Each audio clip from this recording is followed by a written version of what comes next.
Hello and welcome. I'm Pranay Upadhyay and you're watching India Today Global. We are starting with this bulletin with a big news from Iran. Protests in Iran have entered fifth day after the rial hit a record low against US dollar, spreading from Tehran to several provinces amid rising economic anger. US President Donald Trump warned of a possible US intervention if protesters are violently suppressed, while Iran's President Masoud Pezeshkian admitted government failure and said authorities would seek dialogue with protest leaders, but also cautioned against any foreign intervention. Mahashweta Lala has more in this report.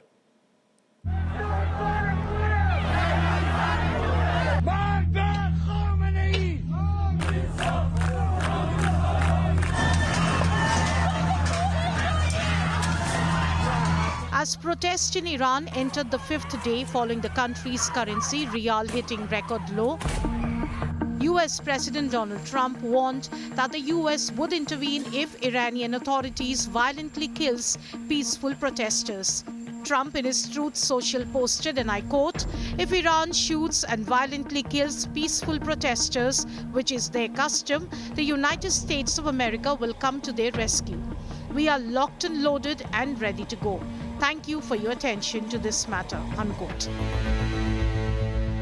Responding to Trump, Ali Larijani, Secretary of Iran's Supreme National Security Council, accused Trump of initiating adventure. The protests have now spread to other provinces of the country. Iranian city of Faza, some 750 kilometers south of the capital Tehran, showed protesters trying to breach the governor's office and shots being fired on the street.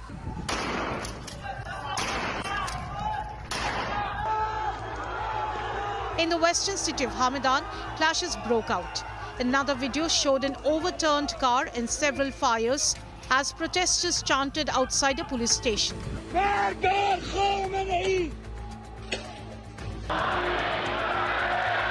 Iranian President Masoud Pezeshkian acknowledged that failings by the authorities were behind the crisis in Iran that has sparked protests across the country. People are dissatisfied. We are at fault. You are at fault. Do not go after America as the one to blame. Do not go after, some other person to blame. It is we who must survive, and they must be satisfied with us. It is we who must properly manage our resources. It is we who must find a way and solve the problem. Earlier, the Iranian government said it would seek dialogue with protesting leaders.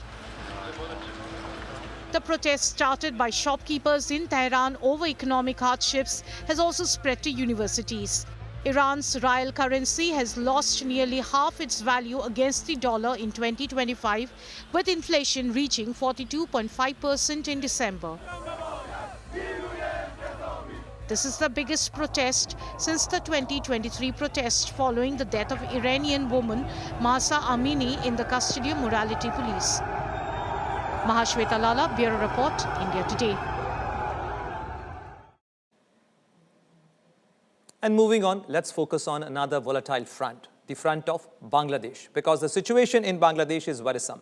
There was an attempt to lynch another Hindu individual, Khokhan Chandra, a pharmacy owner, yesterday. He was assaulted, stabbed, and set on fire. He managed to jump into a nearby pond and currently battling for his life at a Dhaka hospital. But this is not an isolated incident, but multiple targeting of Hindus from Deepu Chandra Das to Bijendra Biswas and Amrit Mandal have left Hindus and other minorities in panic. According to credible reports, there have been over 2,900 cases of targeting of minorities since the Yunus regime came to power in August 2024.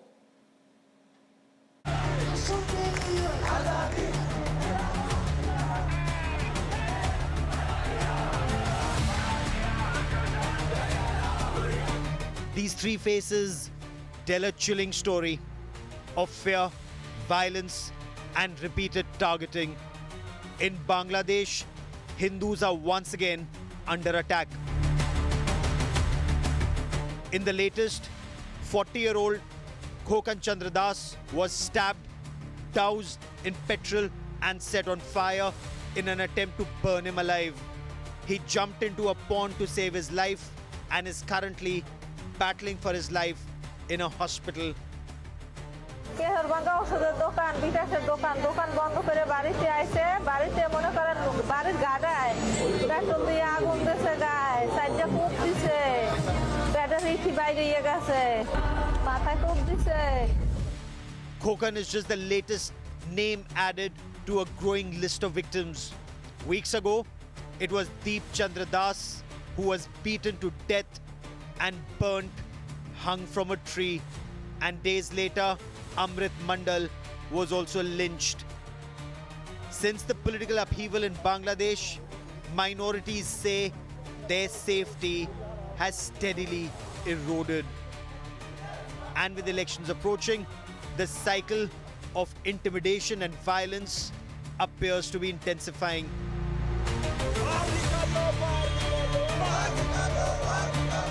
The issue is also resonating beyond Bangladesh borders. In India, several Hindu organizations are staging protests demanding international attention and accountability. As Bangladesh heads towards elections, fear stalks its minorities. The question remains, who will protect those caught in the crossfire of power and religious politics? With Ashutosh Mishra, Bureau Report, India Today. And now, Acting General Secretary of Bangladeshi Hindu Buddhist Christian Unity Council, Mr. Manindranath Kumar Nath, is joining me from Dhaka. So, welcome to India Today Global.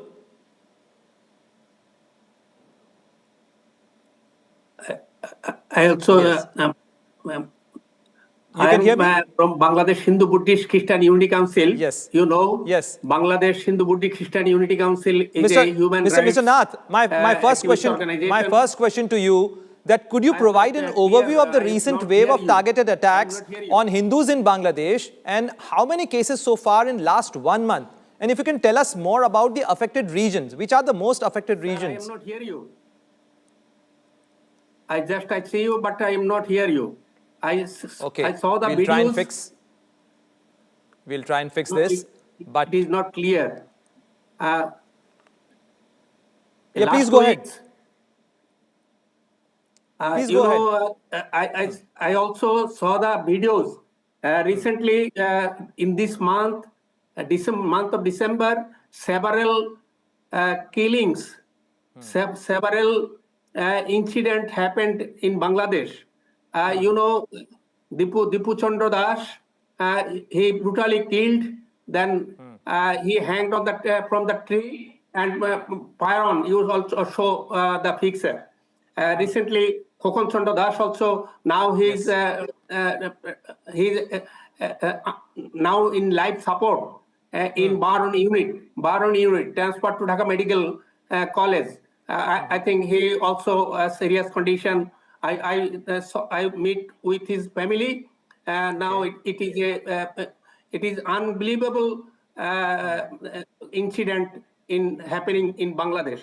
Now I say this type of happening of incident, it is related with the blasphemy allegation and other communal thinking and শুধু communal and some fundamentalist they occurred such type of incident in Bangladesh.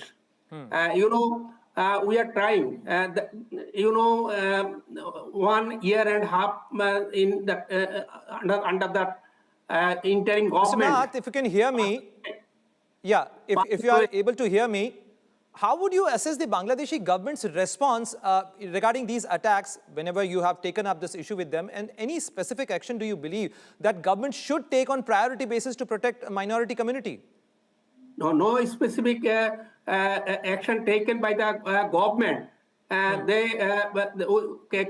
incident happened, filed the case, but one or two person arrested, but no punishment, no ensure any legal action. This is the situation is going on from the very beginning. It is not the current situation, not only December, from the very beginning, that means in the period of interim government. Not only interim government, have future political party's period also such type of incident also has been happening, we observe. This is very troublesome, Mr. Monirnath, and that brings me to the question that how the Hindu community is, ensuring their own safety and security, and how are you taking forward your struggle for the equal rights in your own country? Not clear. A question is not. I hear not clearly. Hear you. Okay, so I wanted to ask you that how are you ensuring the safety and security of the Hindu community in Bangladesh? In fact, your struggle is for the equal rights in your own country. Pardon, I'm not clear. Okay, I think we have some issue with the link, but this was Monindra Kumar Nath clearly highlighting the case that, how Hindus have been targeted in Bangladesh and how they are facing. We want justice. We want proper legal action from the government. We are citizen in Bangladesh. We are citizen of Bangladesh. We born here. There is 2 crore, near 2 crore minority at present in the Bangladesh. We were 19% during the time of independence. Now we are only 9%. Due to atrocities, due to that type of attack, minority people day by day decreasing. However, we are living here. We continue here, and to protect our minority people, our organizational voice raised. We are raising our voice to the government. However, definitely this reducing population of Bangladeshi Hindus is a matter of concern. Thank you very much, Mr. Monindra Kumar Nath, for joining with us in the show and sharing your thoughts and perspective about the safety and security of Bangladeshi Hindus and the other minority communities. From Bangladesh's post-Hasina volatility and Nepal's political collapse to Pakistan's terror-triggered escalation, India's neighborhood is simmering with escalations and elections around. China's shadow and unrest converging in 2026. Is India truly prepared for what is coming next? Watch Geeta Mohan unpack all in Statecraft.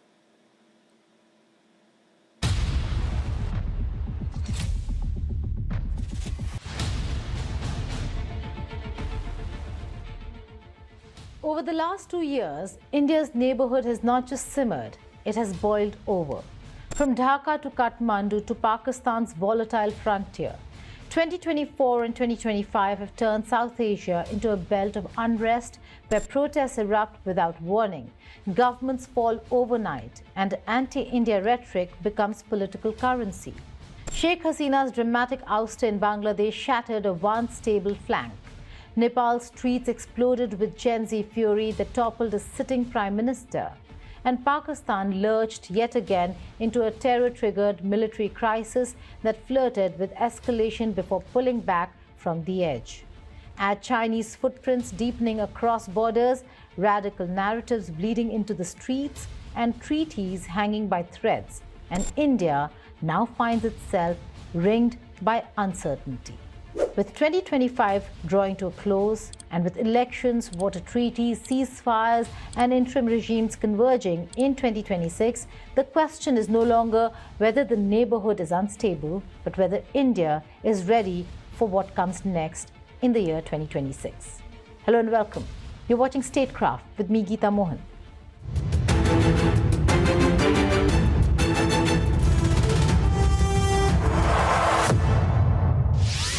Across 2024 and 2025, India's immediate periphery has undergone regime changes, violent protests, border confrontations, and ideological radicalization, all unfolding at once. Bangladesh is navigating a post-Hasina vacuum under an interim setup hostile to India. Nepal is grappling with political collapse and revived territorial assertiveness. And Pakistan remains trapped in a familiar cycle of terrorism, retaliation, and fragile ceasefires. Each crisis is different, yet all feed the same reality. India's neighborhood-first policy is being stress-tested by instability, external interference, and domestic upheavals beyond its borders.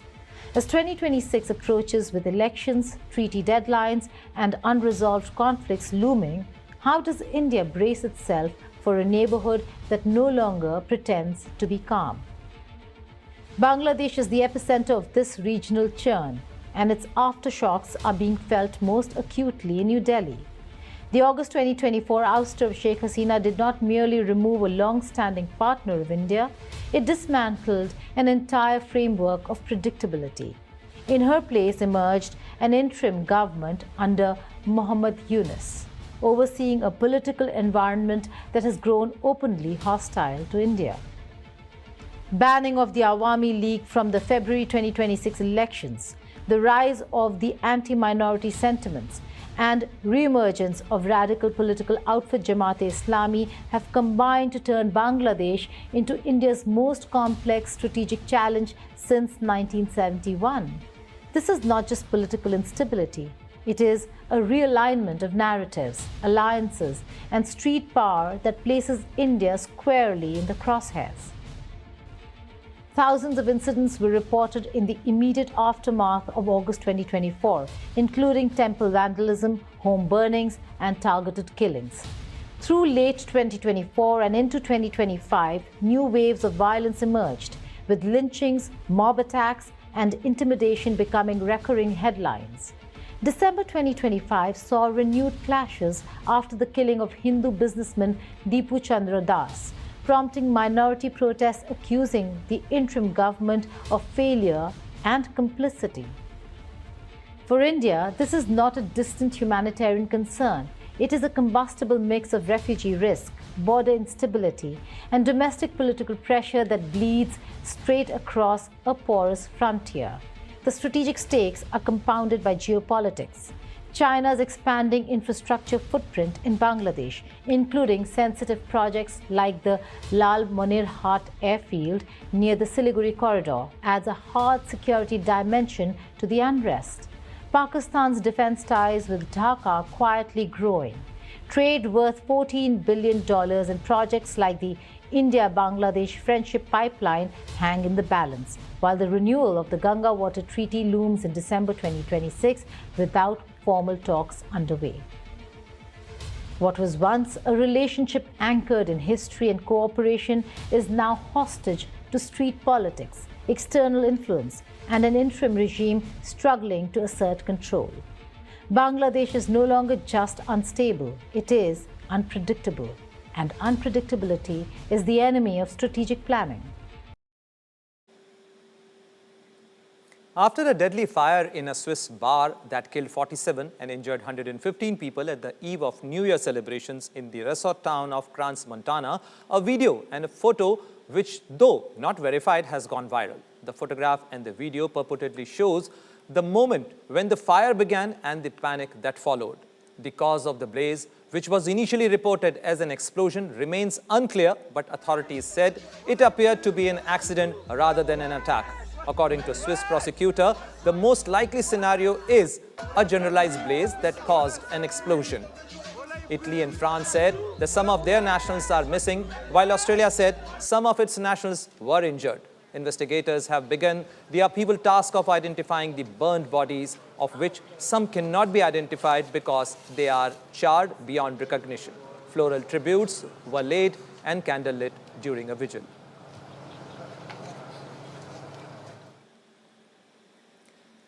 And let's see what else is making news across the globe in World at a Glance.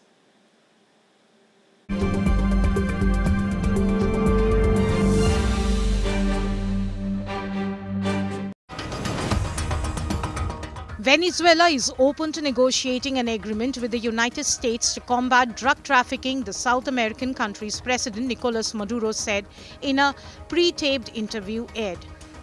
Maduro said Caracas was ready to discuss an agreement with Washington, D.C. to combat drug trafficking. He also said if the United States wanted oil, then Venezuela was ready to welcome U.S. investments like Chevron. Russia said it had extracted and decoded a file from a Ukrainian drone downed earlier this week that it said shows it had been targeting a Russian presidential residence and that it would hand over the relevant information to the United States. Moscow had accused Kiev of trying to strike a residence of President Vladimir Putin. It said Russia would review its negotiating position in ongoing talks with the US on ending the Ukraine war. The Chinese People's Liberation Army Navy has commissioned a new Type 052D guided missile destroyer in the beginning of 2026. Named Laudi, the newly commissioned destroyer features upgraded radar, weapon and network systems, leading to enhanced regional air defense, sea attack and task force command capabilities.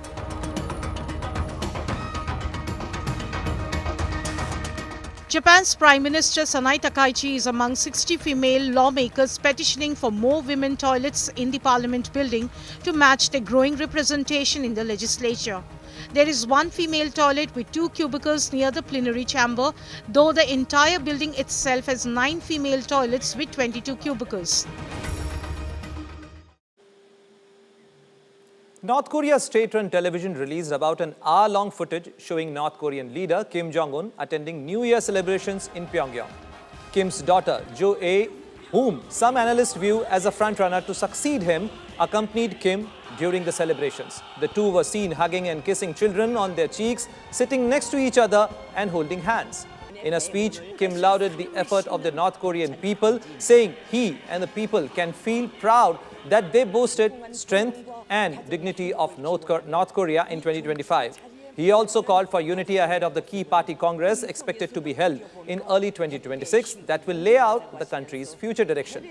North Korea is expected to soon hold the 9th party congress of the Workers' Party of DPRK, which will set out plans for the next 5 years in key areas like nuclear and weapon development as well as the economic development. Kim and his daughter also met the families of commanding officers of North Korean troops fighting on Russia's side in the war in Ukraine.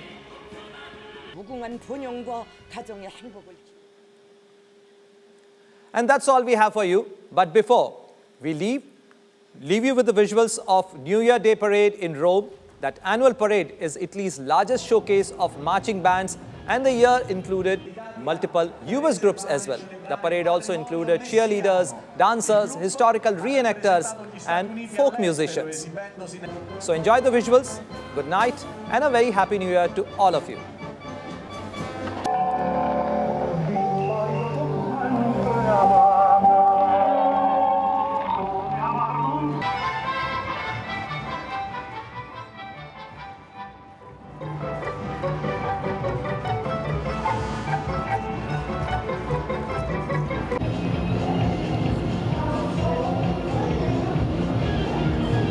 Dedicati a preservare e celebrare il patrimonio messicano. Il gruppo ha rappresentato gli Stati Uniti all'estero esibendosi